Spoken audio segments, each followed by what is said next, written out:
Center for Learning for asking me to share my experience as a young mom in the Boise School District. My son went to Christian school, West Ada Magnet School, West Ada Middle School, and then settled in the Boise School District and Idaho Virtual Academy for junior high and high school. Moving to the public sector was nice on the pocketbook. However, after my son's third grade year, I started to notice his teachers had bad attitudes and low energy. I became disappointed with the lack of interest and huge homework load within the West Ada School District. It was almost as if we, the parents, were teaching him what he was supposed to be learning during the day. Frustrated, we moved him to the Boise School District because of my husband and I's experience as former students. We had much better experience with teacher engagement, and at the time they had a no homework policy. He did bring homework home when he fell behind in class. There was a creative writing sentence structure assignment he brought home in 8th grade. Instead of the sentence corrections content being Dick and Jane walked the dog down the street, the content was about Occupy Wall Street from LeBron James's perspective. From there, I began questioning the subliminal messaging from assignments that I may not be aware of.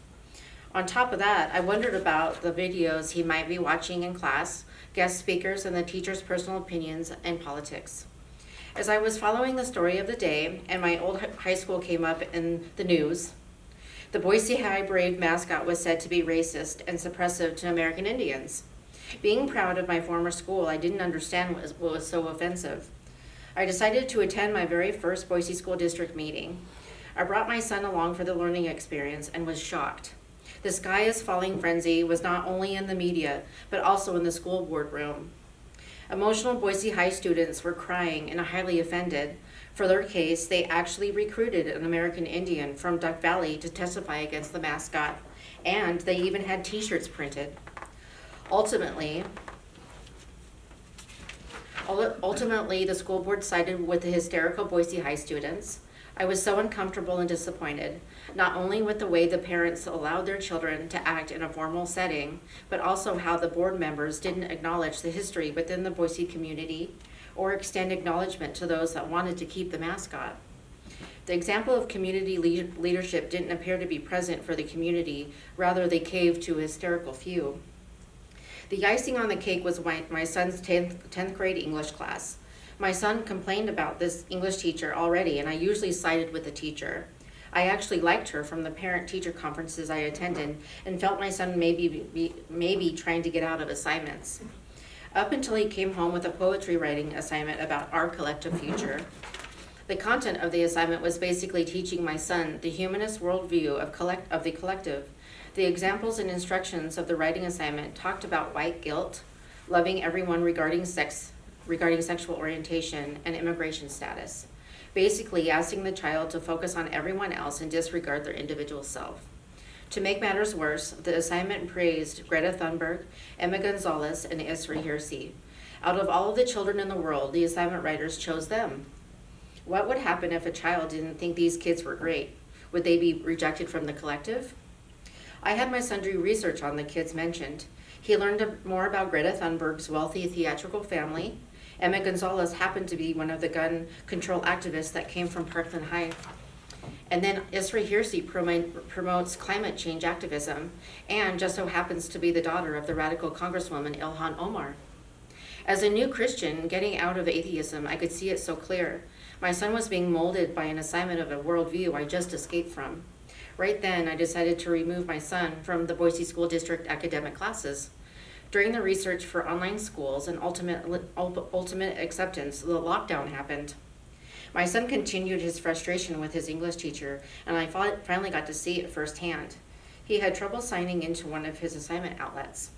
This particular outlet, he had received zeros throughout the semester. When I chimed in, she was unresponsive and dismissive. She only communicated through email and eventually asked my son to ask another student for help. I was furious. I was horrified that I didn't listen to my son. He was telling me the truth about her all semester. Thank goodness I was already on my way to dually enrolling him in Idaho Virtual Academy. However, even in Idaho Virtual Academy, I started to see subliminal messaging in their assignments. This time it was through math and government. I even noticed student mental health surveys. They were written by counselors and asking students multiple gender identity questions and very personal questions regarding suicide. questions parents should be involved in. I complained about this to the director, and she quickly thanked me in a stern tone. Then, after that, the surveys were only accessible by student login. I would read them on my son's academy computer and eventually told the school he would no longer participate. With his dual enrollment, he still attended JROTC, an auto body, and the Boise School District. I joined a political action committee and eventually got together with a handful of like-minded citizens and grandparents. We started to regularly attend the Boise School District board meetings. During the lockdown, the school board didn't allow public testimony. They only let a handful of parents in. In the crowd was mostly made up of officials. I personally knew one of the trustees, and she would tell me one thing in person and then vote another way on the bench. Don't get me started with my interactions with the district lawyer and my FOIA request. Basically, the meetings felt as if everything was already decided and parents were only supposed to listen. With that, we eventually sat in on an Idaho State Board of Education meeting regarding CRT. I felt invisible there too. The board is appointed by the governor, and the only one that was held accountable to the public was the superintendent at the time, Sherry Ibarra. I submitted all my evidence to Sherry Ibarra twice and still have not heard back from her. I eventually spoke to one of her campaign people, and he told me to submit it again. With the debates between her and former ISBE board member Debbie Critchfield, they both mentioned they had not seen any evidence of indoctrination in Idaho schools. The Boise School District would tell me to talk to the state board. Then the state board's auto replies would tell me to contact my local school district. What are citizens and parents to do? I worked very hard in the local Boise School District election in 2022, and we got trounced. Not only because of the low turnout of conservative voters, but also the fact the school district conducts its own elections on the day after Labor Day. That is a whole other story. So now what? My son has graduated from high school and has gone to college for auto mechanics. I continue to go to the weekly Capitol Clarities to learn about what is going on at the state capitol. At this point, I have found working with the school districts and the State Board of Education to be a waste of time. So now I'm focused on the solution. I fully support school choice, and I have toured a Hillsdale College K-6 school in Fruitland, Idaho called Treasure Valley Classical Academy. Most recently, I toured Freedom Academy in Eagle and am anxiously awaiting another Hillsdale school being built in Avamore towards Horseshoe Bend in 2024. The one thing I notice is that all of these schools are skirting the outer parts of Boise. I have found the Liberty Center for Learning to be a great alternative to the Boise School District within city limits, not only for heart and character building of genuine kindness and consideration, but also for biblical roots that our founding fathers created America under. The Liberty Center for Learning has my full support with expanding their efforts and outreach to help fearful parents get out of the government school pattern.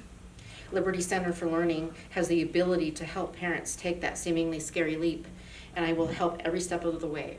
Thank you.